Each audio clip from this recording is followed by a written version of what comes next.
نحمده ونصلي ونسلم على رسوله الكريم اما بعد فاعوذ باللہ من الشیطان الرجیم بسم اللہ الرحمن الرحیم۔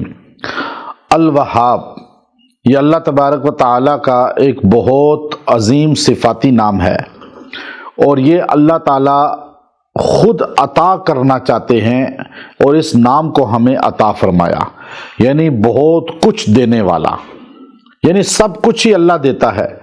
اور اللہ رب العزت چاہتے یہ ہیں کہ لوگ مجھ سے مانگیں اور لوگ مجھ سے سوال کریں، اور یہ لفظ اللہ کا بہت پسندیدہ نام ہے، اور یہ اللہ تعالیٰ نے قرآن پاک میں بے شمار جگہ پر بیان فرمایا ہے۔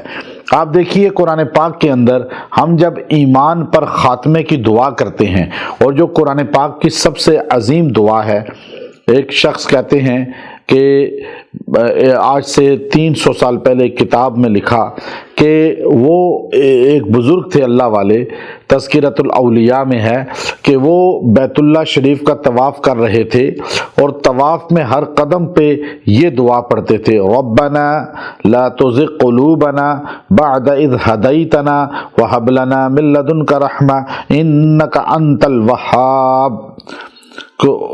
دوسرے نے پوچھا آخر میں کہ 7 چکروں میں آپ نے یہی دعا پڑھی کہ اے اللہ تو ہم سے ایمان چھیننا نہیں، ہمیں خاتمہ ایمان پر کرنا، بے شک تو ہی تو ہے وہاب، دینے والا، سب کچھ دینے والا، تو آپ یہ دعا ہی کیوں پڑھتے ہیں؟ انہوں نے کہا کہ میں نے اپنے بھائی کو دیکھا، 40 سال اس نے امامت کی ہے، خطابت کی ہے، قرآن پڑھایا ہے، لیکن کوئی ایسا گناہ ہوا کہ 40 سال کے بعد جب فوت ہونے لگا تو اس نے قرآن پاک منگوایا اور ہاتھ میں پکڑا، اور کہنا تو کچھ اور چاہتا تھا، لیکن اس کی زبان سے یہ صادر ہو گیا کہ دیکھو میرا اس کتاب سے کوئی تعلق نہیں، اور وہیں اس کی روح نکل گئی، کہنے لگے اس کا ایمان ہی سلب ہو گیا۔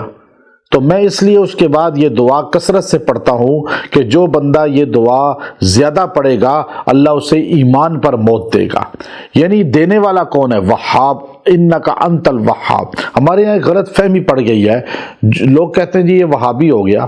وہابی کا کیا مطلب؟ کہ یہ جی یہ بدعات نہیں کرتا، یہ فلاں فلاں رسمیں نہیں کرتا جو رائج ہو چکی ہیں۔ وہاب تو اللہ کا نام ہے، اور وہاب کو ماننے والا وہابی ہوتا ہے۔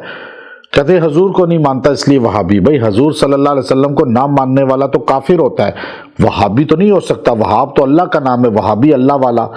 تو یہ غلط ایک رسم چل پڑی ہے، لوگ جہالت کی وجہ سے ایسی باتیں کرتے ہیں۔ رزق کو حاصل کرنے کا اس سے بڑا ذریعہ کوئی نہیں جو اس اللہ کے نام میں ہے۔ میں نے آج سے 30 سال پہلے 35 سال پہلے اس کا چلہ کیا تھا، چھوٹی عمر میں۔ مجھے ایک بہت بڑا عامل تھے، انہوں نے چلہ کروایا کہ یہ کر لو اور بس جو ہے اللہ تعالیٰ تمہیں استغنا عطا فرما دے گا، کسی کا محتاج نہیں کرے گا۔ جو بندہ روزانہ 1000 مرتبہ الوہاب یا اللہ پڑھے گا، اللہ اسے رزق اتنا دے گا کہ وہ کبھی کسی کا محتاج نہیں ہوگا۔ آپ الوہاب یا اللہ روزانہ 1000 بار پڑھ کے دیکھیں، تھوڑے عرصے میں آپ غنی ہو جائیں گے۔ وآخر دعوانا ان الحمد للہ رب العالمین۔